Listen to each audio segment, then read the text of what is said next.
मी सिद्धिविनायक ट्रस्टचा विश्वास ठेवतो 2004 साली, तेव्हापासून मी हे चालू केले. दरवर्षी 5, 50, 100, 150 पोरं आम्ही एज्युकेशनली दत्तक घेतो, अडॉप्ट करतो. ह्या विद्यार्थ्यांचे प्रश्न आम्ही बघितलेले आहेत. आम्ही देखील चाळीत राहिलोय, मराठी माध्यमात शिकलोय. त्यावेळेला शाळेत ते कपडे घ्यायला पैसे नसायचे, बूट घ्यायला पैसे नसायचे. ही परिस्थिती देखील आम्ही पाहिली. आज समाजामध्ये एक प्रतिष्ठित व्यक्ती म्हणून किंवा एक उद्योजक म्हणून, एक आमदार म्हणून, एक नेता म्हणून हे माझं परम कर्तव्य मी समजतो मनोज. आणि त्यामुळे मी अतिशय भावनेने, ओबीसीच नाही, मी SC ST असेल, ओबीसी असेल, मी मराठा समाज असेल, इव्हन मायनॉरिटी असेल, मी माझ्याकडे शिक्षणासाठी आलेल्या मुलाची जात बघत नाही. माझ्याकडे शिक्षणासाठी आलेल्या मुलाची मी कुवत बघतो आणि त्याला मदत करतो. कोकणात सुद्धा ओबीसी समाजाचा एक मोठा टक्का, आणि तुम्ही कोकणात नसाल. अनेक प्रचंड मोठा टक्का आहे. कुणबी आहेत, भंडारी आहेत, वैश्यवाणी आहेत, अनेक मोठा समाज आहे.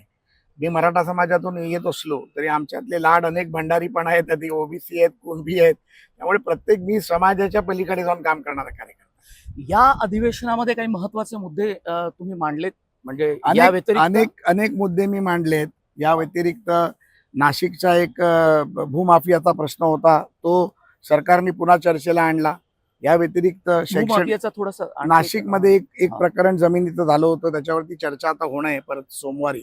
मला वाटतं की तो होईल. आणि या काळामध्ये माझ्या मुलाचं लग्न असल्यामुळे माझं जरा सभागृहात उपस्थिती कमी होती, त्यामुळे मला अनेक प्रश्न मांडता आले नाही.